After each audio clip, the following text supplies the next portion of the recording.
Le policier chargé de l'enquête sur l'attentat contre le magazine satirique Charlie Hebdo s'est suicidé. S'agit-il dans ce cas présent d'une coïncidence ou d'un fil rouge? Avec cette question, je vous souhaite la bienvenue sur Klagemauer TV dans le studio de Mayence. Selon les informations des médias, M. Elric Fredou, 45 ans, l'officier de police chargé de l'enquête sur l'attentat contre le magazine satirique Charlie Hebdo, s'est suicidé justement la nuit après l'attentat terroriste, donc la nuit du 7 au 8 janvier 2015. Un représentant du syndicat des policiers a dit que depuis longtemps déjà, M. Fredou souffrait de dépression. On n'en sait pas plus pour le moment. Mais ce qu'on sait, c'est qu'il y a déjà eu de nombreux cas où des témoins ou des enquêteurs sont morts de manière mystérieuse. Dans la plupart des cas, il s'agissait de contre-voix qui différaient de la version officielle des faits et où les témoignages des témoins morts auraient soutenu ces contre-voix. Dans ces cas précis, s'agit-il vraiment, pour les morts mystérieuses d'enquêteurs ou de témoins, d'une simple accumulation de coïncidences? Ou pourrait-il s'agir quand même d'une élimination prévue de témoins parce qu'ils en savaient trop? Nous, à CLA TV, nous avons suivi cette piste et nous avons rassemblé les événements les plus importants pour vous. Premièrement, les faits et la version officielle. Deuxièmement, les contre-voix qu'on accuse souvent de théories de conspiration. Et troisièmement, les témoins et les enquêteurs qui ont trouvé la mort de manière mystérieuse dans les cas en question. Jugez vous-même s'il peut s'agir ici d'une accumulation de coïncidences ou éventuellement quand même d'une élimination prévue de témoins. Pour ne pas être trop long, nous nous abstenons d'une argumentation détaillée qui peut être vérifiée toutefois dans les sources citées. Dans ces sources, les indications sur les suicides mystérieux et d'autres causes de mort plusieurs fois mentionnées sont prouvées dans leur contexte. Fait. Le cas Dutroux. En 1986, déjà le Belge Marc Dutroux avait été arrêté pour le détournement et l'abus de 5 jeunes femmes entre 12 ans et 19 ans. En 1992, Marc Dutroux a été libéré de prison avant l'heure. Après cela, jusqu'en 1996, il a enlevé et abusé sexuellement plusieurs enfants et adolescents âgés de 8 à 19 ans. Il a tué son complice, ainsi que 2 jeunes femmes qu'il avait enlevées. Le 13 août 1996, Marc Dutroux a été arrêté une fois de plus. 2 fillettes de 8 ans qu'il avait enlevées et enfermées sont mortes de faim pendant que lui était en prison. Selon le dossier d'enquête du procureur, Marc Dutroux ne serait pas un tueur isolé, mais il ferait partie d'un réseau international de pédophilie et de pédopornographie. Selon des remarques de Marc Dutroux, les liens de ce réseau conduiraient jusque dans les plus hauts cercles politiques du royaume. Mais on n'a jamais découvert ces plus hauts cercles. D'après le reportage de la ZDF en 2001 intitulé « La trace des violeurs d'enfants, Marc Dutroux et les témoins morts », 27 témoins qui voulaient témoigner au procès ont trouvé la mort pendant le temps de l'enquête après l'arrestation de Marc Dutroux. Le procureur Hubert Massa se serait suicidé en juillet 1999. Fait. 11 septembre. Version officielle.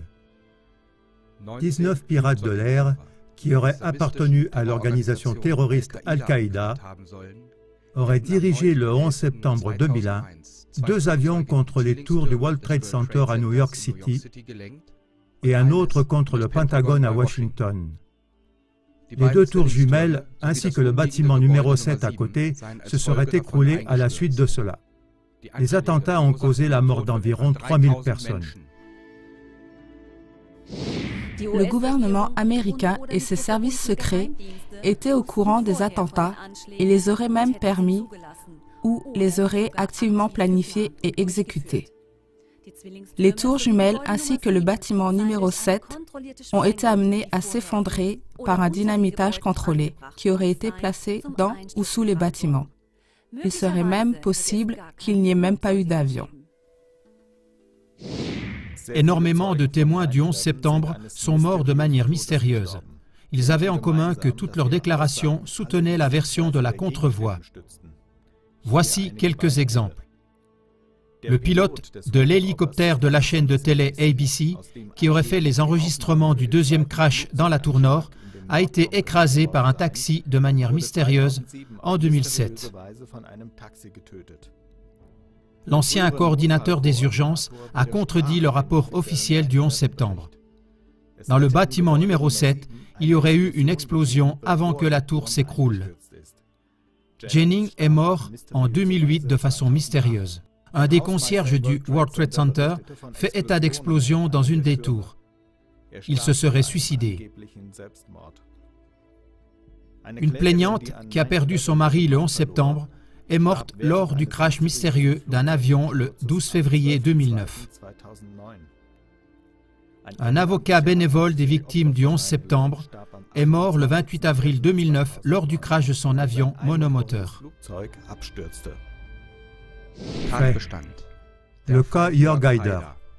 La version officielle. Le politicien Jörg Haider est décédé dans la nuit du 11 octobre 2008 lors d'un accident de la circulation. Il était fortement alcoolisé et avec une vitesse excessive, il a fait une sortie de route et s'est écrasé contre un poteau en béton. Il s'agissait d'un attentat. Le rapport d'autopsie n'a pas constaté de présence d'alcool dans l'estomac. Stefan Pessner, le confident et attaché de presse de Jörg Haider, a dévoilé que Haider possédait des informations explosives sur le cercle de la haute finance, en rapport avec les réseaux d'énormes banques internationales du système financier. Manfred Dörfler, le commissaire de l'époque, se serait suicidé le 11 octobre 2013, comme par hasard 5 ans après, jour pour jour. Il aurait eu des problèmes psychologiques. La mort du commissaire aurait carrément été classée comme secret d'État. Fait. Le cas Natascha Kampusch. En 1998, la jeune Autrichienne, alors âgée de 10 ans, a été enlevée à Vienne par Wolfgang Priklopil et elle a été détenue dans la maison de celui-ci pendant plus de 8 ans. Kampusch a réussi à s'échapper en 2006. Après cela, Priklopil s'est suicidé. Priklopil n'était pas un criminel isolé, mais il avait des contacts dans les milieux sadomasochistes ou pédophiles. Priklopil ne s'est pas suicidé, mais il a été assassiné. L'enquêteur en chef Franz Kröll se serait suicidé le 25 juin 2010. Cela a été démenti entre autres par son frère. Kröll avait fait référence à de nombreuses questions restées sans réponse après les enquêtes et il a publiquement critiqué le rapport final de ce cas. Fait. National Socialism Underground, en abrégé NSU. Version officielle. Le NSU serait une association d'extrême droite terroriste en Allemagne et il serait composé de 3 membres. Le NSU est accusé de différents attentats à l'explosif et d'assassinats en série entre 2000 et 2006, entre autres ce qu'on appelle les assassinats de Dorner. Il paraît qu'à Heilbronn, en 2007, les membres du NSU auraient abattu une policière du pouvoir exécutif et grièvement blessé d'une balle dans la tête un autre agent de police. Celle-ci adopte la thèse d'un complot d'État ou des services secrets. Les 3 membres du NSU seraient plutôt des instruments ou même des boucs émissaires pour d'autres cercles. La théorie du suicide contiendrait des contradictions sérieuses. Il y a 6 prétendus suicides. Les 2 premiers suspects, Uwe Mundlos et Uwe Bonnard, un membre terroriste des structures clandestines, Florian Heilig, prêt à témoigner, et 3 officiers de police supérieure de Thuringen. Un 7e témoin important serait mort du diabète en avril 2014 à l'âge de 39 ans. On dit de celui-ci, entre autres, qu'il aurait financé le NSU comme agent de liaison. Attentat terroriste du 7 janvier 2015 contre le journal satirique Charlie Hebdo à Paris. 2 combattants terroristes masqués ont pénétré dans les bureaux de la rédaction du journal. Ils ont tué 11 personnes et dans leur fuite, ils ont assassiné un agent de police. Version officielle. C'était une attaque terroriste islamiste. Et plus tard, les auteurs auraient avoué être rattachés au réseau terroriste Al-Qaïda au Yémen. Le 9 janvier, les 2 auteurs ont été abattus. Un prétendu 3e auteur a été abattu par les forces de sécurité pendant l'assaut du supermarché juif. De différentes incohérences indiquent qu'il pourrait s'agir d'une opération sous faux pavillon. Sur ce sujet-là, voyez notre commentaire médiatique détaillé du 12 janvier 2015, deuxième partie. En raison du professionnalisme de l'attentat effectué en 5 minutes, il pourrait s'agir pour les terroristes de spécialistes formés militairement par les services secrets. Le commissaire chargé de l'enquête sur l'attentat, Elric Fredou, 45 ans, se serait suicidé dans la nuit du 8 janvier 2015. Nous n'avons actuellement pas d'autres informations sur ce sujet. Mesdames et messieurs, c'était ici un simple assemblage des cas les plus connus où des enquêteurs ou des témoins possibles ont trouvé la mort de manière mystérieuse. Cette liste n'est pas du tout exhaustive. Si d'autres cas semblables vous sont connus, coopérez et continuez de suivre ce fil rouge et envoyez votre information à Klagemauer TV. Toutes les contributions sont les bienvenues. Très bonne soirée. Guten Abend.